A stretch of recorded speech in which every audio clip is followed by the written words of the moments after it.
Hello! Chapter 3. I hope you're enjoying it so far. Whether you choose to read along with me or just listen or read on your own. So, Chapter 3, My Dream Company.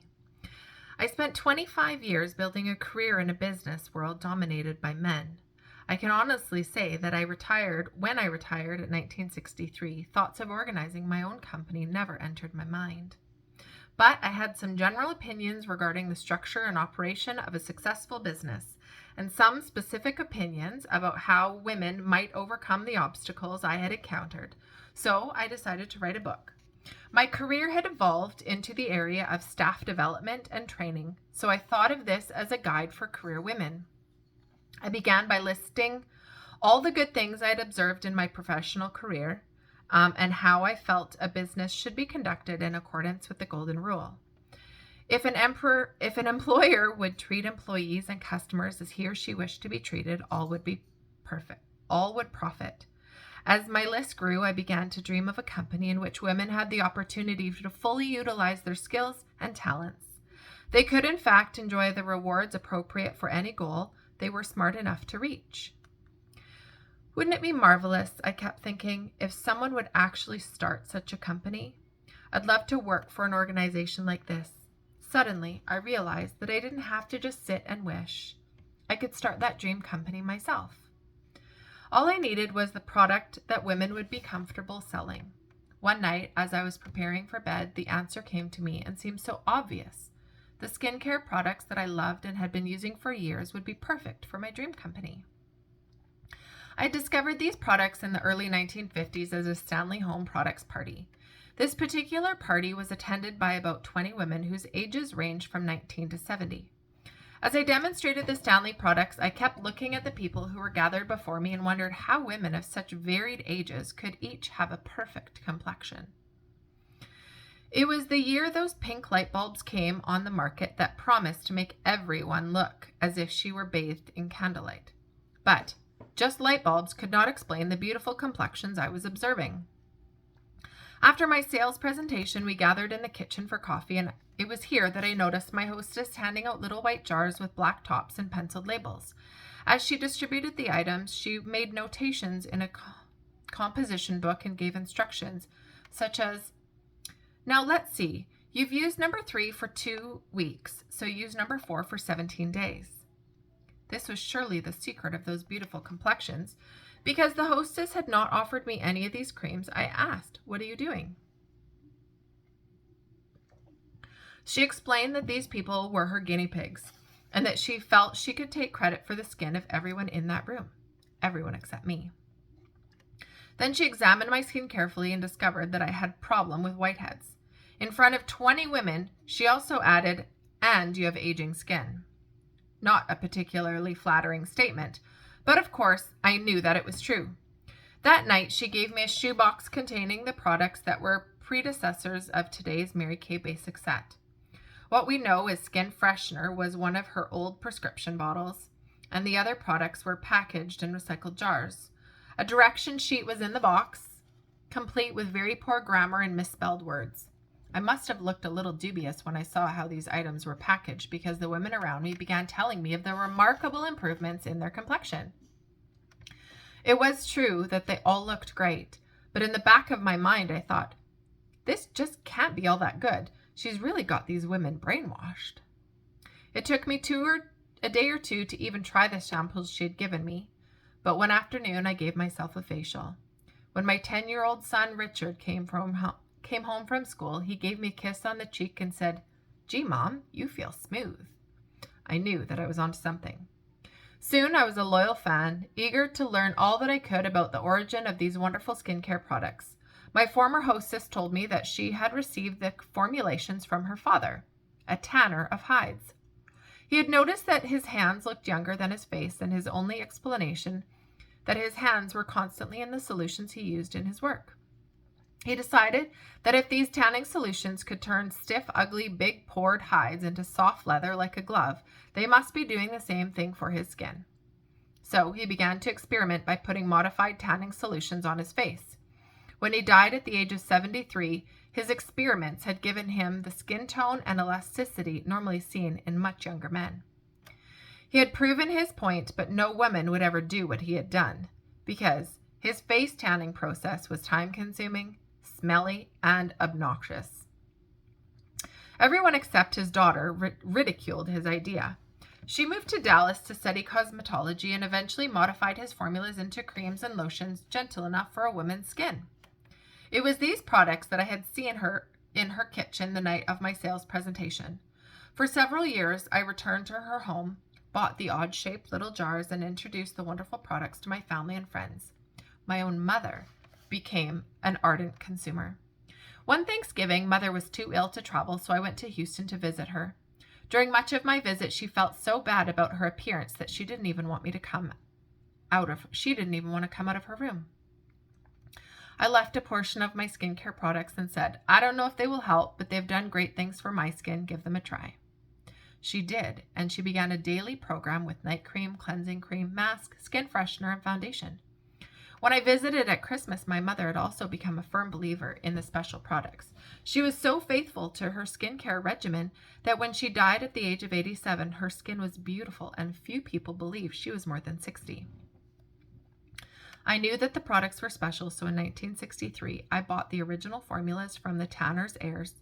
I also knew that with the right packaging, an innovative marketing concept, and a lot of hard work, my dream company could become a reality. When starting a company, the usual process is to establish monetary goals, such as, we're going to do $100,000 the first year.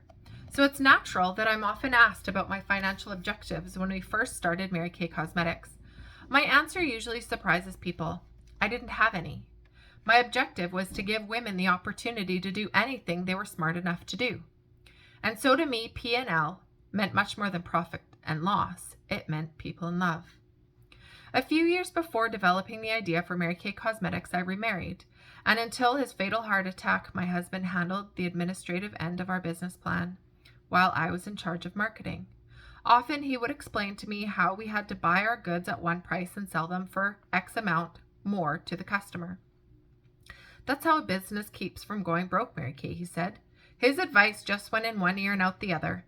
I wasn't interested in the dollars and cents part of my business. My interest in 1963 was in offering women opportunities that didn't exist anywhere else. At that time, the vast majority of companies simply didn't make room in their executive suites for women. Oh yes, if a woman was really exceptional, she might become an assistant to a senior officer, but that was about as far as she could go. In 25 years, I had seen countless capable individuals held back only because they were female. I myself had been frustrated by the lack of opportunity for women. One company paid me $25,000 a year to be its national training director. But in truth, I was acting as the national sales manager, and for a salary much less than the job was worth. Then there were times when I would be asked to take a man out on the road to train, and after 6 months of training, he would be brought back to Dallas, made my superior, and given twice my salary. It happened more than once.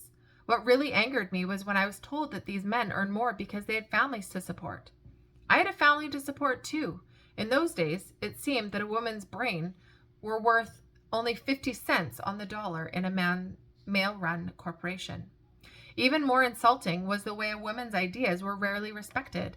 I became enraged every time I presented a good marketing plan and was dismissed with, "Mary Kay, you're just thinking like a woman." I knew that in my company, thinking like a woman was going to be an asset, not a liability. But that wasn't all. I had other unique plans for my dream company. After working for several direct sales organizations, I knew that I wanted to eliminate assigned territories. I remembered when I was earning $1,000 a month in commission from my unit sales, and my husband took a new job in St. Louis. Because I couldn't take my unit with me, I lost all the commissions on the people I had recruited, trained, and motivated for 8 years. I thought this was patently unfair. I had built the territory, but someone else inherited those terrific salespeople and the commissions on their sales. At Mary Kay Cosmetics, we don't have territories. A beauty consultant can be on vacation in Hawaii or California or anywhere else and recruit a new consultant. She can live in Cleveland and be visiting her sister in Omaha when she recruits someone. In any case, as the recruiter, she can receive a personal recruit commission on the wholesale purchases of her recruit. To carry the example further, the director in Omaha will take that new recruit under her wing, train her, and include her in the Omaha unit meetings and guide her right up the ladder of success. And yet all eligible commissions will go back to Cleveland and the women who originally brought the new person into the company. We call this our adoptee program.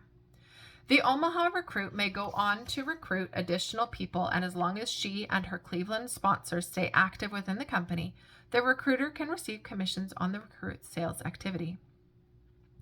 Ask any financial advisor if he or she will tell you that this system cannot possibly work, but it does. Today, Mary Kay Cosmetics has thousands of sales directors, and most of them work in more than one state. Many work in a dozen or more. Each sales director reaps the benefits from her recruits in other cities and helps local recruits in return. The critics say, "Why should anybody work to develop an adoptee? You never get a cent of commission. Why should I work to bring your person up the ladder of success so that you can get all the commissions?"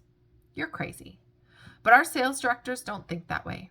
Some of them have 75 to 100 adoptees, and it can indeed represent a substantial drain on the individual's time and energy.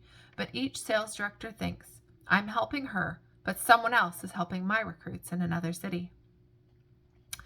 The system works, and while I agree that such a program could be difficult to implement into an existing company, I believe it would work for any beginning organization. This system works because it is based upon the golden rule, or as we sometimes refer to it, the go-give principle. At Mary Kay Cosmetics, we focus on giving, not just getting. And we use the philosophy in every aspect of the company. For example, we use the go-give principle when teaching our beauty consultants the art of customer relations. We constantly stress that a consultant must never have a dollar sign in her eyes or think, "How much can I sell these people today?" Instead, we must think in terms of, "What can I do today so that these women will leave here feeling better about themselves? How can I help each woman develop a more positive self-image?" We know that if a woman feels pretty on the outside, she becomes prettier on the inside too. In addition, she goes on to become a better member of her family and in her community. Another cornerstone of Mary Kay Cosmetics was my desire to give consumers the opportunity to learn about cosmetics in a natural, relaxed environment before they buy a single item. I had learned long before starting the company that most women understand neither why they are buying a specific product or how that product will meet their individual skincare needs. In short, they don't know how to take care of their skin.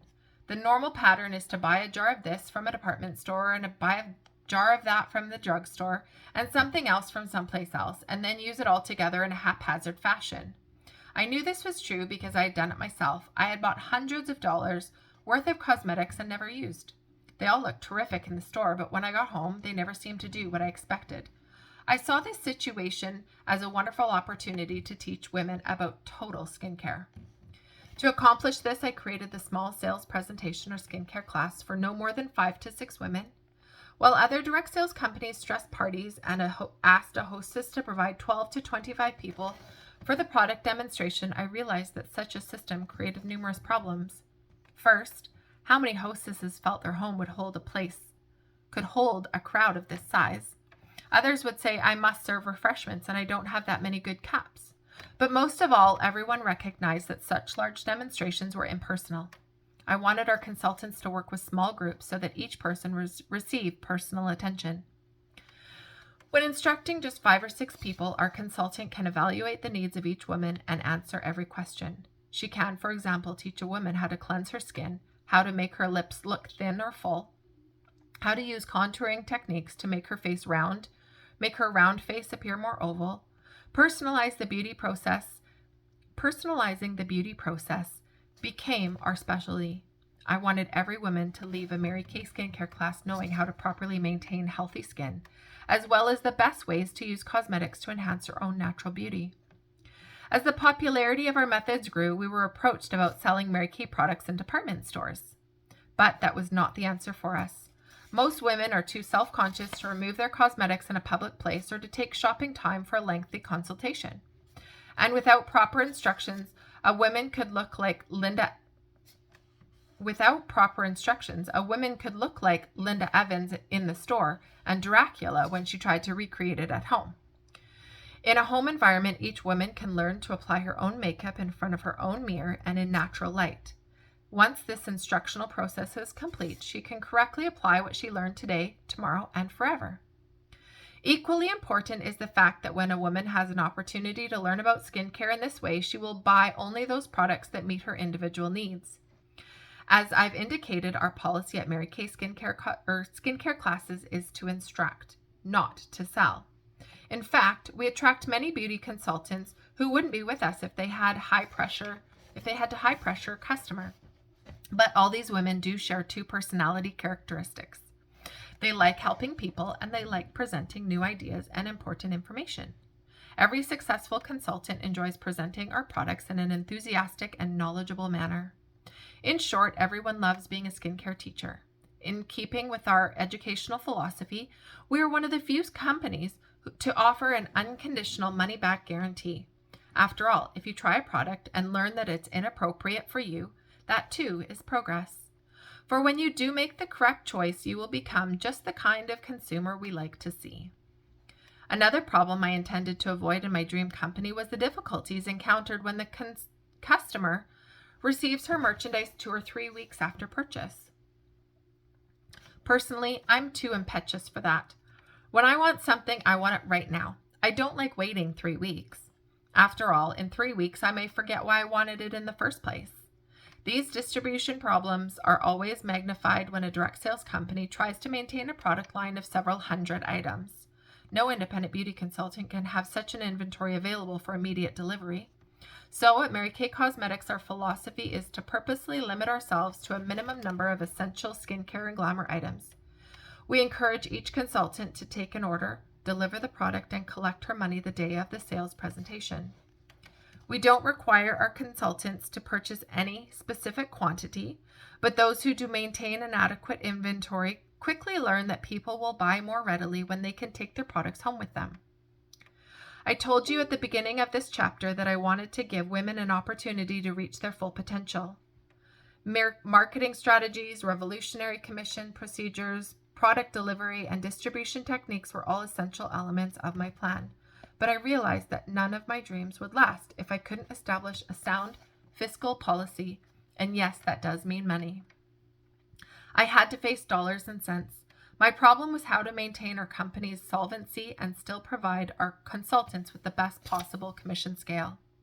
My answer was to deal in cash. Bad debts are the primary reason for failure in other direct sales companies. Many excellent sales representatives are lost, not because they're dishonest, but because they're poor money managers.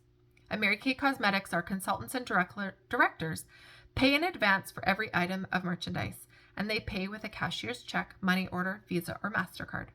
We accept no personal checks for product orders. This is not a lack of trust. It is simply our absolute belief in the wisdom expressed by our American system of cash and carry capitalism. No Mary Kay consultant can run up a debt with our company, and as a result, we have very few accounts receivables and no expense of collecting bad debts. Best of all, everyone benefits because we pass our savings on in form of higher commissions. Every Mary Kay consultant is an independent business person, and we encourage each and every one to conduct her own business in this same fashion. Most financial experts marvel at our system. It's unheard of in a company of our size. In fact, when I began the company, my accountant looked at my plans for inventory distribution and my high commissions schedule and said, "There is no way, Mary Kay. You can't demand cash and then pay this many cents out of every dollar you make. You can't operate like that. It just won't work." But my son and new business partner had worked out every detail. Richard said it would work, and I knew that it would. My accountant was not the only disbeliever. Many well-intentioned people, including my attorney, assured me that my company would fail. After all, who ever heard of a company based on the Golden Rule? My attorney went so far as to send to Washington, D.C. for a pamphlet detailing how many cosmetic companies were going broke each year. Over and over, people said to me, "Mary Kay, you're dreaming." Yes, I was dreaming. That's how it all started. But I also look back at what was happening in this company. I am convinced that it was more than the dream of one woman. I believe that long before I sat down to write my training guide and develop my dream, God, in His infinite wisdom, had a plan. His plan was to use my dream company as a vehicle for women all over the world, and instead of a tightly closed corporate door bearing the sign for men only, our company had an open portal that bears the invitation, everyone welcome, especially women.